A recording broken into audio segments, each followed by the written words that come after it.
Translation, purport and word for word by His Divine Grace Srila A.C. Bhaktivedanta Swami Srila Prabhupada ki. Vritya, with the profession. Svabhavakritaya, performed according to one's modes of material nature. Vartamana, existing. Svakarmakrit, executing his own work. Hitva, giving up.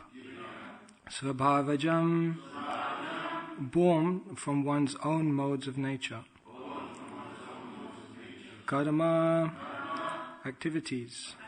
Sane, gradually. Nirgunatam, transcendental position. Yat, may attain. If one acts in his profession according to his position in the modes of nature and gradually gives up these activities, he attains the nishkama stage. Purport. If one gradually gives up his hereditary customs and duties and tries to serve the Supreme Personality of Godhead in his natural position, he is gradually able to become free from these activities, and he attains the stage of nishkam, freedom from material desires. Om Jnanatimirandasya Jnananjana Shalakaya Chakshurun Militam Yena Tasmai Shri Gurave Namaha Shri Chaitanya Manobhishtam Shtapitam Yena Bhutale Swayam Rupa Kadamayham Dadati Svapadantikam Vandeham Shri Guru Shri Juta Padakamalan Shri Gurun Vaishnavamscha Shri Rupam Sagrajatam Sahagana Raghunathanvitam Tam Sajivam Sadvaitam Savadutam Parijana Sahitam Krishna Chaitanya Devam Shri Radha Krishna Padan Sahagana Lalita Shri Vishakhanvitamscha Hey Krishna Karuna Sindhu Dinabandhu Jagatpate Gopesha Gopika Kanta Radha Kanta Namostute Tapta Kanchana Gaurangi Radhe Vrindavaneshwari Vrishabhanu Sute Devi Pranamami Hari Priye Vancha Kalpatarubhyascha Kripa Sindhubhya eva cha Patitanam Pavanebhyo Vaishnavebhyo Namo Namaha Jai Shri Krishna Chaitanya Prabhu Nityananda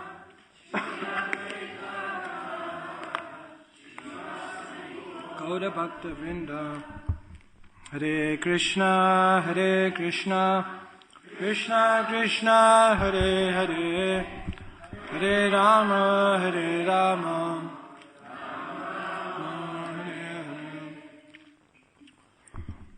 So I pray for the blessings and permission of the devotees to try to speak something on this verse of the Srimad Bhagavatam that we're reading. So this whole chapter is Narad Muni replying to Yudhishthira Maharaj's questions. And Narad Muni is explaining the system of Varnashram. So in this chapter 11, Narad Muni is explaining about all the different Varnas, chapter number 11. And in the next chapter, chapter number 12, Narad Muni will explain all about the different ashrams. So start with Brahmachari and then go on from there. Jai Shri Shri Radha Gokulananda Ki Jai.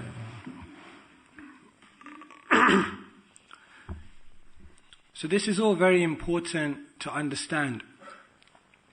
In the Gita, Krishna explains that everyone has two duties. Everyone has a Swadharma and everyone has a Sanatan Dharma. the Svadharma is one's duties in this world. So we come into this world with a material body, and with the material body comes different duties. Duties towards family, duties towards society, duties towards the demigods, different duties we have that we have to fulfill. But Krishna explains, along with one's worldly duties, one also has a Sanatana Dharma, a transcendental duty, an eternal duty, a spiritual duty, a duty to achieve self-realization, and a duty to ultimately serve Krishna.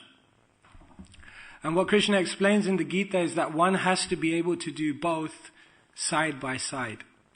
So one has to be able to live in this world, have an occupation, a family, and perform their worldly duties, and one must be able to side by side cultivate their Krishna consciousness. Now, of course, this can bring a lot of complexities. Living in this world is not an easy task. On Saturday we had a house program with some youth. They were all between 25 and 35, like that. And all most of them have started jobs now, some of them are married. And we did a whole session talking about how to balance worldly life, their job and their career and so on and so forth, and how to at the same time be able to cultivate Krishna consciousness. So I said to all of them at the start, okay, I want you to break into groups, and I want you to come up with 5 difficulties that you have balancing your day-to-day life and your Krishna consciousness. And they all came up with about 15 each. So it took. Then I said, okay, we're going to go around and list all of them. So then I had a piece of paper, and it went round once, twice, 10 times. It took about half an hour just to list all the problems, and it could have gone on further, but I said, okay, we better stop there, try and find some solutions. So it's very difficult. It's very difficult to live in this world and at the same time cultivate Krishna consciousness. It brings complexities. And therefore people generally shy away from that. Arjun wanted to shy away from that. He said, Krishna, you're telling me to fight, and at the same time you're telling me to be spiritual. The best thing is that I leave everything and I just go to the forest. And Krishna, of course, told him not to do that. And Krishna says, like in the 3rd chapter, Krishna says, Karmaneva hi samsiddhim astitam janakadayo, that kings such as Janak attain perfection by performing their occupation, their duties in this world. So why do you want to leave? You can actually achieve perfection through your duties. But generally people shy away from it. Srila Prabhu was telling me this, that one time someone came to Socrates and he said, I'm in a big dilemma. I don't know whether I should get married or not. It's a dilemma. So Socrates looked at him and said, you should definitely get married. And he said, definitely? Socrates said, yes, definitely. So he said, why? Socrates said, look, if your marriage is a good marriage, you'll be very happy. And he said, if it's a little bit rocky, don't worry, you'll become a philosopher like me. In other words, the situations of life, one way or another, if we perform it in the right way, will teach us something about our eternal duty and our eternal journey. So, everyone has to understand what is the natural situation for them to practice Krishna consciousness within. And it will be different for everyone. As devotees of Krishna, there's certain things that everyone does. Okay, everyone chants 16 rounds. Everyone follows 4 regulative principles. Everyone reads Prabhupada's books. These are universal things that everyone has to do. But then the context within which we will do those things, that differs from person to person, because different people are made up of different modes of material nature. So, like in the Chaitanya Charitamrita, we see a wonderful example. 3 different examples I'll give you. and it shows how everyone is an individual. Krishna consciousness is a personal process. Example number 1 is Raghunath Das Goswami. Raghunath Das Goswami was born in a very rich family, but from a very young age, he didn't have any inclination towards any of that. At a young age, he ran away to meet Chaitanya Mahaprabhu, and he became very inspired, and he said to Chaitanya Mahaprabhu, I want to leave home, and I just want to be with you. And Chaitanya Mahaprabhu said, don't be a madman, go back, and when the time is right, then you can actually renounce your family life. So he went back, but he still ran away. His parents caught him, they brought him back, he ran away again, they brought him back. It was like a daily affair. Raghunath Das would run away and they would bring him back. Finally, Raghunath Das went to Panihati and he got the mercy of Nityananda Prabhu. And after that, he tricked his family guru Yadunandan Acharya and he left home. And he went to meet Chaitanya Mahaprabhu in Jagannath Puri. And when he came to meet Chaitanya Mahaprabhu in Jagannath Puri, Chaitanya Mahaprabhu was very happy. He said, Raghunath Das, you have left family life. You are very, very fortunate. Krishna has saved you from the ditch of material enjoyment. And then Chaitanya Mahaprabhu said, your father and your uncle are just like worms in the stool in the ditch of material enjoyment. Very strong words. And Lord Chaitanya said, you're very fortunate. This is the best thing that's happened to you, that you've been able to leave family life. So Chaitanya Mahaprabhu was very happy. Now example number 2, when Chaitanya Mahaprabhu took sannyas, he went to Jagannath Puri first. After converting Sarvabhaum Bhattacharya in Jagannath Puri, then Chaitanya Mahaprabhu began his tour of South India that would go on for 2 years. So he traveled to various places and finally he came to Kurmastan. And there he met the Kurma Brahman. Now the Kurma Brahman was a family man. But after spending some time with Chaitanya Mahaprabhu, he also decided that he wanted to leave. So he revealed his mind to Lord Chaitanya that I want to leave family life. And when Chaitanya Mahaprabhu heard that, he severely chastised the Kurma Brahmana. Prabhu kohe aiche baat, kabu na kahibe, grihe rahi, Krishna nama, nirantana loiba. Prabhu kohe, Chaitanya Mahaprabhu told him, aiche, why have you said this? Why are you speaking like this? Griha rahi, stay in your home, Krishna nama, nirantara loiba. Stay in your home and just chant Krishna's names. And then Lord Chaitanya told him, Jare dekha, tare kaha, Krishna upadesh, amara agyaya guru, hanatare eidesh. If you simply, everyone you meet, just tell them about Krishna, then the waves of family life, the waves of worldly life will not affect you. So in this situation, Chaitanya Mahaprabhu was telling someone to stay in their family.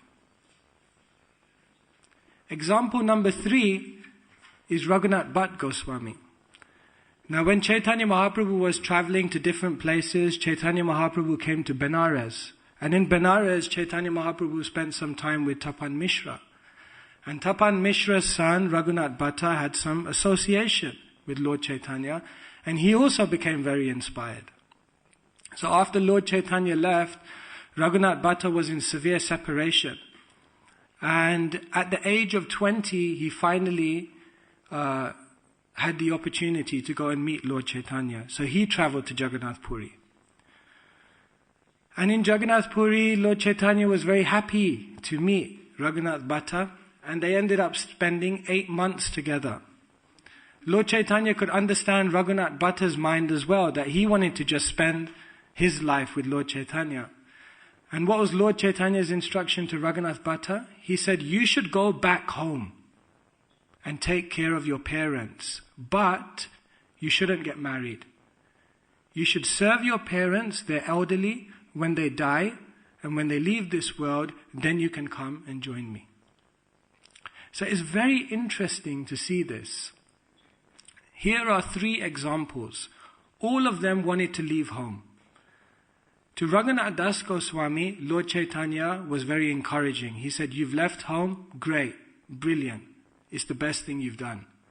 To the Kurma Brahmana, he wanted to leave home. Lord Chaitanya said, "No, what are you doing? You should stay in your family life."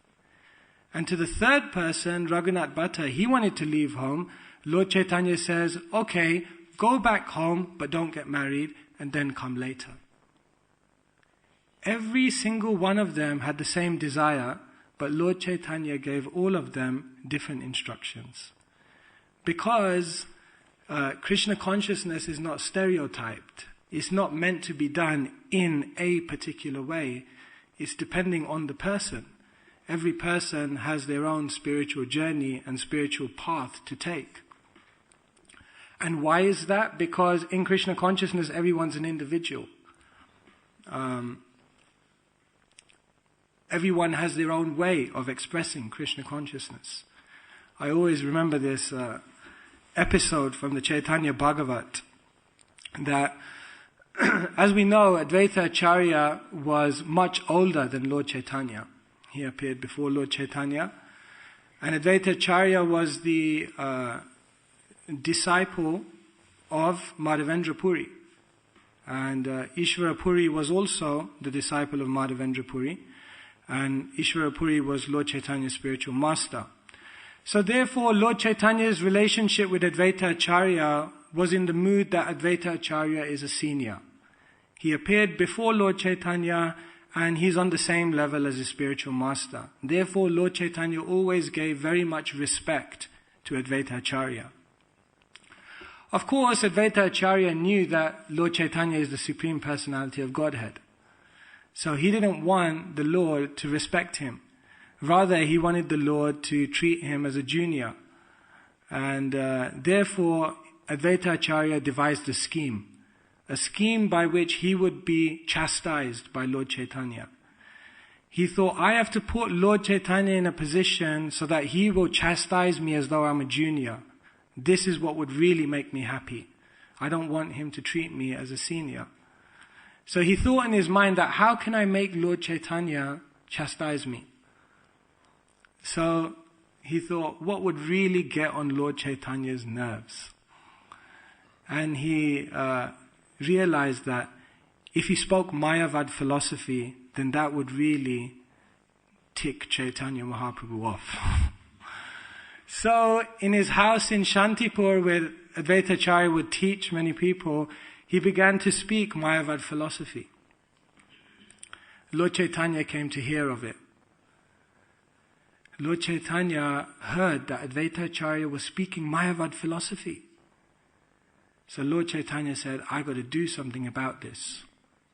So one day, Lord Chaitanya and Nityananda, they jumped into the Ganges and they swam down the Ganges and they arrived at Shantipur. And then they came to Shantipur and they came to Advaita Acharya's house. And Advaita Acharya was giving a lecture. So they were listening, and then they came into the lecture. And then Lord Chaitanya confronted Advaita Acharya. He said, can you tell me what is higher, jnana or bhakti? Advaita Acharya looked at him and he said, jnana is higher. He said, bhakti is useless if you don't have jnana. If you don't have knowledge, what is this devotion? It's just sentimental. It's absolutely useless. When Lord Chaitanya heard that, he became extremely angry. Lord Chaitanya didn't just verbally fight Advaita Acharya back. He physically got hold of Advaita Acharya, pulled him off the Vyasasan, dragged him out into the courtyard, threw him down on the floor and started beating him. Now Vrindavan Das Thakur describes the scene. Lord Chaitanya is absolutely fuming. He is so angry. Advaita Acharya is being beaten. He's in ecstasy. Sita Devi, who's Advaita Acharya's wife, is looking at the whole scene and she's crying. She's saying, Lord Chaitanya, stop, he's an old man, you're going to kill him. Behind Sita Devi is Nityananda Prabhu, and he's laughing and he's just dancing. And behind Nityananda Prabhu is Haridas Thakur, and he's just chanting his rounds. It's an amazing scene that Vrindavan Das Thakur paints. In this one scene in the Chaitanya Bhagavat, you're seeing a variety of emotions, a variety of characters, a variety of relationships. Lord Chaitanya is angry, Advaita Acharya is in its ecstasy, Sita Devi is crying, Nityananda Prabhu is dancing, and Haridas Thakur is chanting. The amazing thing is that every single one of them are 100% Krishna conscious. Because everyone's an individual and everyone experiences or expresses their Krishna consciousness in different ways. And that's the beauty of this process. That sometimes you meet, like I meet people on the street and they say, you've become a Hare Krishna, you don't have any personality anymore. You know, you all wear the same clothes, you have the same hairstyle, you have the same makeup. Where's your individuality gone? But devotees are very individual.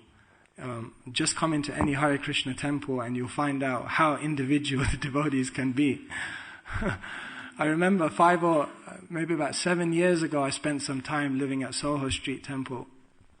So, as part of going and living at Soho Street Temple, one morning they put me on the reception. And I always found it amazing at Soho Street Temple to be on reception, because you just never knew who was going to walk in next. It could be anyone. And I remember one morning, it was just before deity greetings, and this one homeless person came in. He looked, very disheveled, the type of person I'm talking about, and he wanted to come in. So anyway, he didn't seem rowdy or anything, so we let him in.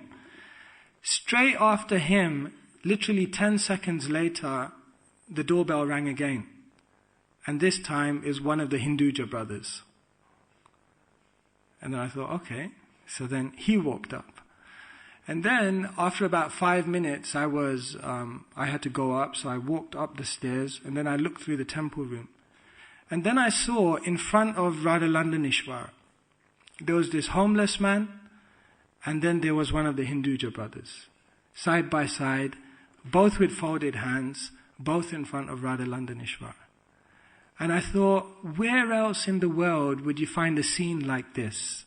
Where a homeless person and a multimillionaire are standing side by side, doing exactly the same thing, and are, for that moment, just completely equal.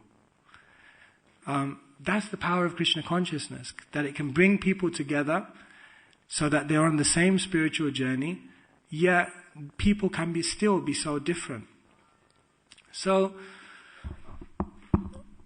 in this verse, basically what's being explained is that one has to find their position, their occupation, and their situation in life that suits them.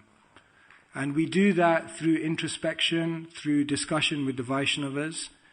And the main options we have in terms of how we practice Krishna consciousness are really two.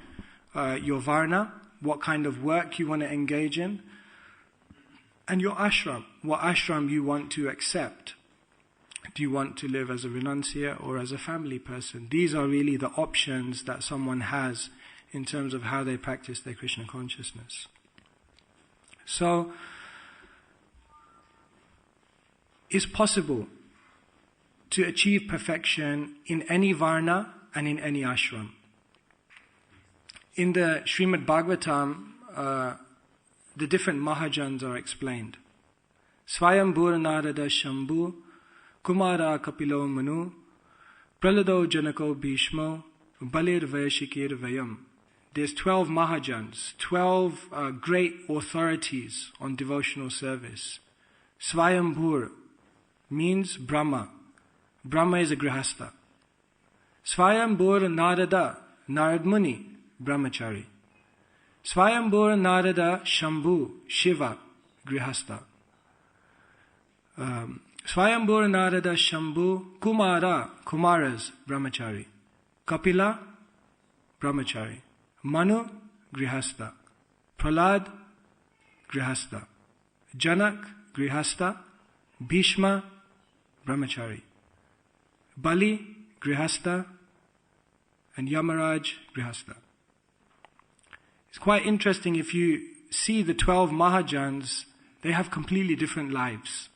They lead completely different lives. If you even just look at the 12 Mahajans just in terms of ashram, half are renunciates and half are family.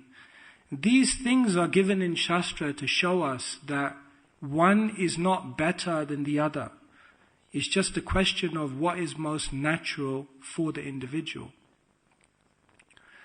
So, here in this verse of the Srimad Bhagavatam, Narad Muni says, if one acts in his profession according to his position in the modes of nature and gradually gives up these activities, he attains the Nishkama stage. So in the beginning, because we're affected by the modes of material nature, we are attracted towards doing certain types of work. So in Krishna consciousness, what we do is we engage devotees in work which is suitable according to their natures. And then that work they offer to Krishna. So this is karma yoga, you can say. Krishna says, Yat karoshi yat tapasyasi kaunteya tat kurushva madarpanam. Whatever you do, whatever you eat, whatever you offer, whatever austerities you perform, whatever sacrifices you perform, do it as an offering to me. So we're attached to some type of work and then we offer it to Krishna. The attachment to the work is still there. We're attached. We have modes and we're affected by that and we want to do a certain type of work. So we do that work, but then we offer it to Krishna and it becomes spiritualized. That's one stage. Here in this verse, Narad Muni says, if you perform at that stage for a certain amount of time, then what happens is you go to the next stage. And what is the next stage? One actually becomes detached from even doing a certain type of work. One gradually becomes so purified that they're no longer inclined or affected by their modes to do a certain type of work, but actually now they're only concerned with Krishna's pleasure. They're only concerned with bhakti or devotion to Krishna. And this is really bhakti yoga. So Prabhupada sometimes gives the example that a girl and a boy, before the girl and the boy get together, the boy has certain likes. He likes to do certain things. Okay? Maybe he likes to play football, maybe he likes to go to the cinema, whatever it is. He has his certain likes. But when the girl and the boy get together and they're in love, then it doesn't matter what they do. They can go to the park, they can go to the cinema, they can go abroad. It doesn't really matter to them so much what they do. They're just happy to be together. So these are like the two stages in spiritual life. In the beginning, we're attached to doing certain types of work, and then we offer that to Krishna. But in the mature stage, we have no, not that we don't have a personality, we do, but we're willing to do anything for Krishna. The only concern we have is that I have an opportunity to do some service for Krishna.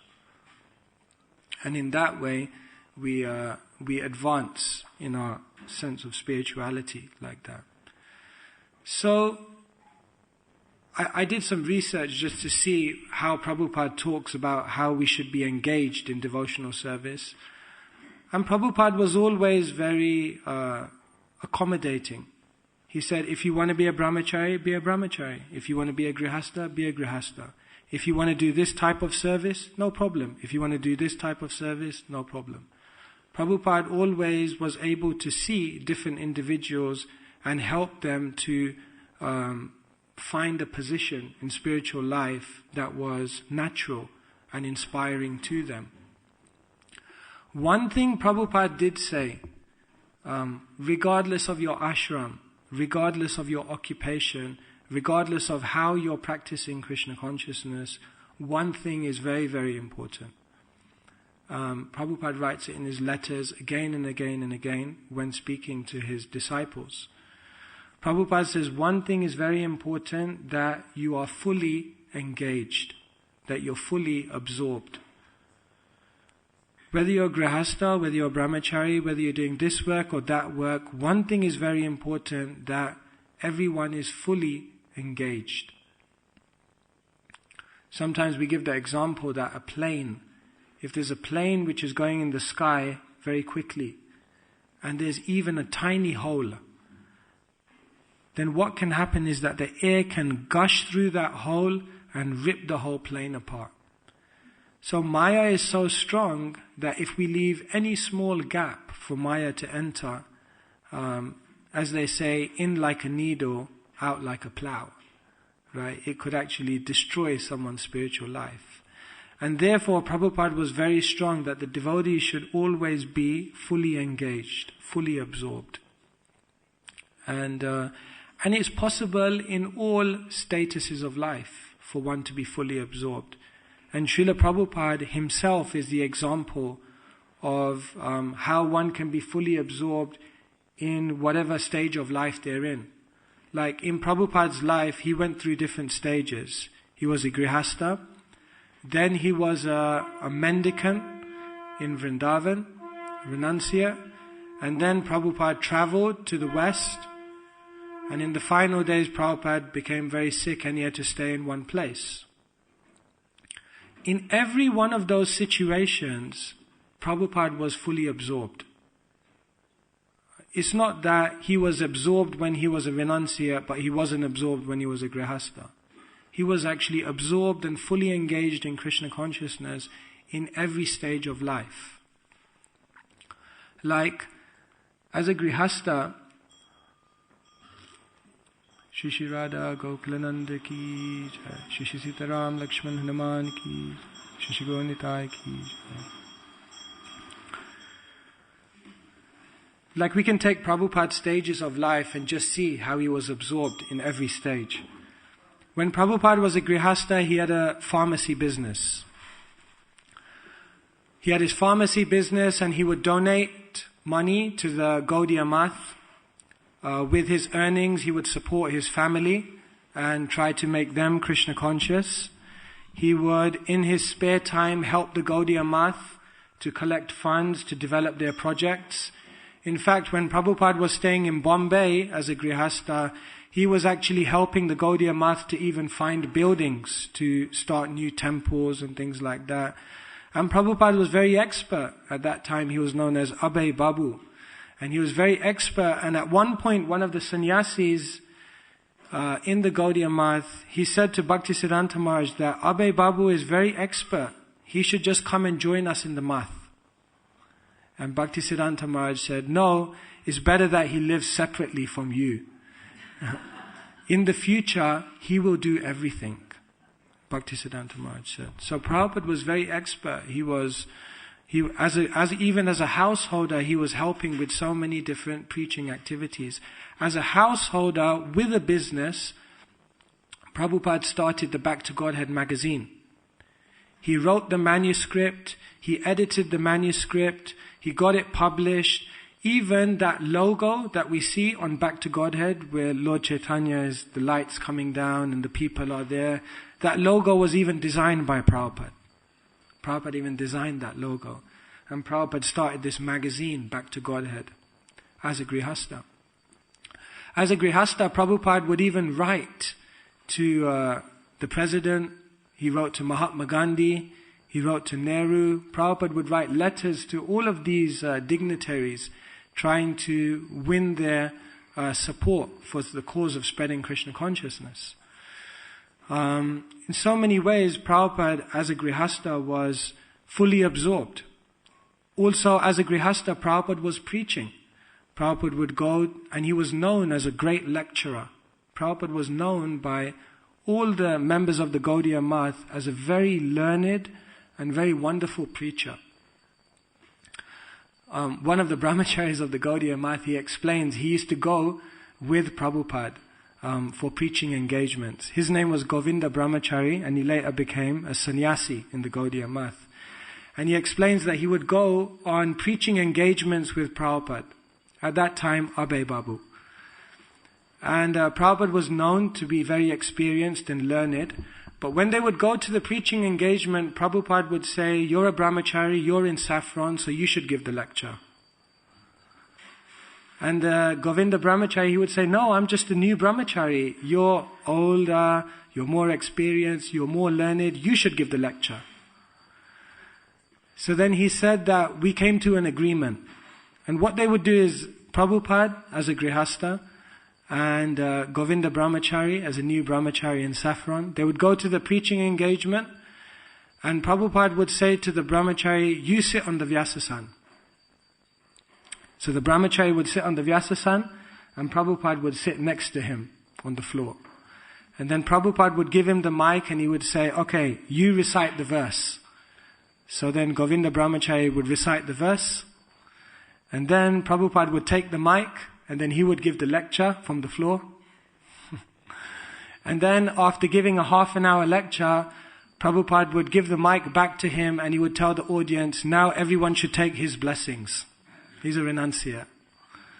And like this, they would go around and preach together. That was Prabhupada's humility. So we can see Prabhupada as a grihasta was fully absorbed. He had a job, he had a family, he had his own business, but still doing so much preaching activity, fully absorbed. Later on, Prabhupada left his family and became a sannyasi. And as a sannyasi, he was residing in Vrindavan. In the beginning, Prabhupada resided in Vamshi Gopal temple, and then later on, Prabhupada came to Radha Damodar temple. Of course, when Prabhupada came to Vrindavan, one of his friends told him that you're writing Back to Godhead magazine, but really you should write books. Because people throw magazines away, and books people respect, they keep them. So he said, "You should write books." So Prabhupada, as a sannyasi in Vrindavan, he wrote Easy Journey to Other Planets. And then of course he began to translate the Bhagavatam. And Prabhupada knew that the Bhagavatam would cause a revolution in the world. Tadvag Visharago, Janataga Viplavo. The Bhagavatam would cause a real revolution in the misdirected lives of the world's civilization. So Prabhupada began to translate the Bhagavatam. And in Vrindavan, as a sannyasi, Prabhupada was also fully absorbed there. We can go to Radha Damodar temple and go to Prabhupada's rooms and see how simply Prabhupada lived, how Prabhupada spent his time simply translating and going very deep into the teachings of the Bhagavatam.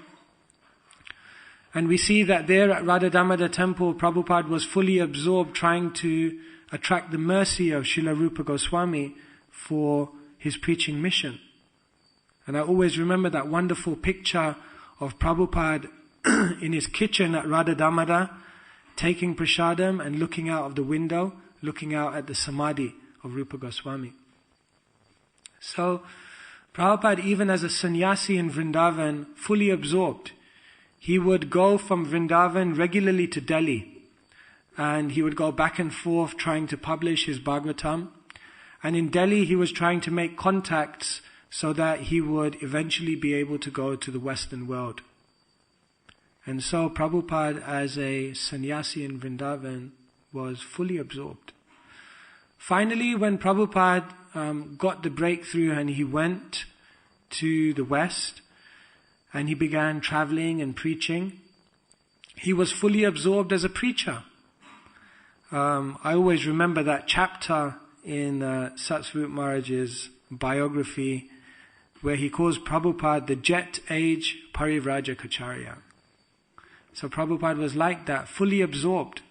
It's difficult to fathom how Prabhupada was able to do so many things. In the morning he was translating, then he was writing letters, dealing with problems in the society, then he was lecturing, going on morning walk conversations, counseling devotees one-to-one, meeting the press, dealing with property issues. Prabhupada was doing so many things. Completely, fully absorbed, fully engaged. After Prabhupada left the world, some of Prabhupada's disciples went to one industrialist and they said, "Can you give us some tips on how to manage ISKCON?" So this industrialist, he looked at them and said, "Are you nuts? You're asking me to give you tips on how to manage ISKCON?" He said, "Just look at your own spiritual master." This industrialist, he said, "I can't imagine how much of a transcendental manager Srila Prabhupada was." He said, "Your Srila Prabhupada, he was managing the whole ISKCON society and he didn't even have one piece of paper in front of him. No diaries, no organizers, nothing. It was just going on by Prabhupada's spiritual potency." So he said, if you want to learn how to manage ISKCON, just study the life of your own spiritual master. He was the best manager. So Prabhupada as a preacher was fully engaged. And then even in the final days when Prabhupada was in Vrindavan, fully absorbed. Prabhupada was very sick, but he said, "I want to be like a soldier who dies on the battlefield." They said, "Prabhupada, you're sick, you should retire." Prabhupada said, "For a warrior, there's no question of retirement. More glorious than retirement is to die on the battlefield." And therefore Prabhupada said, till the last day, I want to die on the battlefield trying to spread Krishna consciousness. And therefore we see those videos of Srila Prabhupada in Vrindavan in his final days translating the Bhagavatam, even though he's extremely sick. So from the life of Srila Prabhupada we see that at every stage of his life there was full absorption and full engagement in Krishna consciousness. Prabhupada was fully absorbed as a householder, he was fully absorbed as a mendicant in Vrindavan, he was fully absorbed as a traveling preacher, and he was fully absorbed even in his final days. So in this way we can see that what we have to do in Krishna consciousness is just find our occupation. Find a life situation that is suitable to us, and then within that situation to fully apply ourselves, to fully engage ourselves, and to fully absorb ourselves. And if we do that, then this verse is saying, if one acts in his profession according to his position in the modes of nature, and gradually gives up these activities, he attains the nishkama stage. So if we do that, then gradually we will advance to a stage where we actually will become free of material desires and fully absorbed in Krishna consciousness. So there's a few minutes left. I'll just open up if anyone would like to comment.